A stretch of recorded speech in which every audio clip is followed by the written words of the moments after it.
हमारा next question है, let A equal to this the only correct statement about matrix A is. देखिए students कैसे करेंगे, ये एक ऐसे क्वेश्चन है जो दिखने में बहुत सिंपल है, बट इसी में बच्चे सबसे ज़्यादा गलती करते हैं।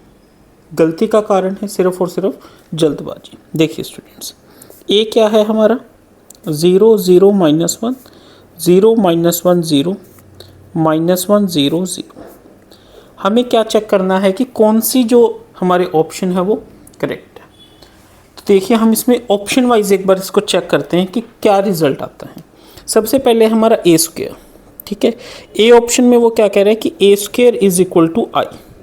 तो चेक कीजिए ए स्क्वायर का मतलब क्या है।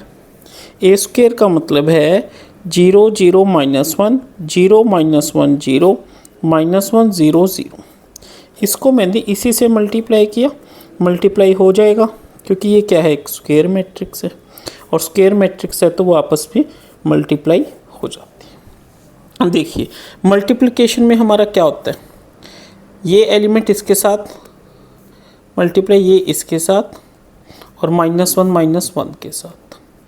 अब देखिए सेकंड में ये यहाँ से हो गया, अब इसको इससे कीजिए 0 0 0, ठीक है, 0 0 0। अब इसको देखिए 0, अब ये वाला एलिमेंट इसका 0 × 0 -1 × 0 0 एंड 0 × -1 0।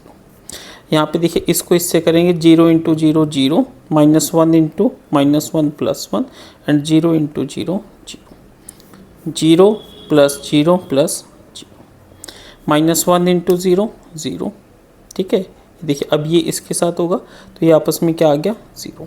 इसको इससे साथ करेंगे 0, इसको इसके साथ करेंगे 1 + 0 + 0, ठीक है। तो मैट्रिक्स मल्टीप्लिकेशन आप सभी को आती है। तो ए स्क्वायर किसके इक्वल आ गया, आई के इक्वल, ठीक है। तो ये स्टेटमेंट हमारी क्या होगी, ट्रू होगी। ऑप्शन ए क्या हो गया हमारा, ट्रू होगा। चलिए बी और सी डी भी चेक करते हैं। ऑप्शन अगर हमारा बी होता, बी क्या कहता है कि A transpose is equal to -i। अब देखिए ए हमारे ये, तो ए ट्रांसपोज क्या हो जाएगा, ए ट्रांसपोज में जो हमारे ये कॉलम्स रोज़ है ये कॉलम्स बन जाएगी और कॉलम रो। तो ये देखिए ये 0 0 1 कैसे लिखा जाएगा, 0 0 -1, और ये कैसे लिखा जाएगा 0 -1 0, और ये ऐसे है तो -1 0 0।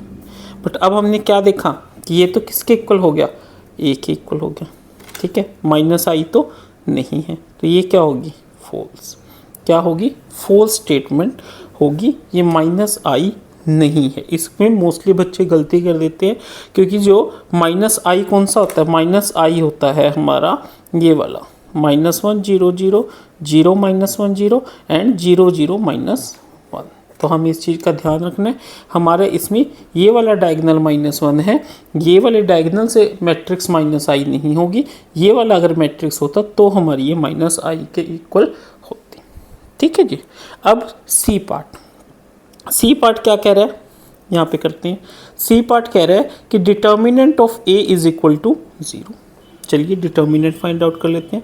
उसके लिए हमें पहले क्या फाइंड आउट करना पड़ेगा, a11, ठीक है। a11 क्या होगा देखिए, ठीक है, 1 और 1 को छोड़ दीजिए, 1 और 1 को छोड़ दीजिए, ठीक है। 1 + 1 2 पॉजिटिव है तो साइन पॉजिटिव रहेगा, तो -1 0 0 0। तो अगर ये दोनों 0 है तो ये क्या हो गया, 0। उसके बाद a12, 1 + 2 क्या है 3, ओड है तो माइनस साइन। उसके बाद 1 और 2 को छोड़ दीजिए, 0 -1 0 0, बट ये दोनों 0 है तो ये भी क्या हो गया, 0। उसके बाद a13, ठीक है, 1 + 3 4 पॉजिटिव तो साइन पॉजिटिव, सॉरी 1 + 4 इवन तो पॉजिटिव, तो 1 और 3 को छोड़ दीजिए तो ये क्या हो गया, 0 -1 -1 एंड 0।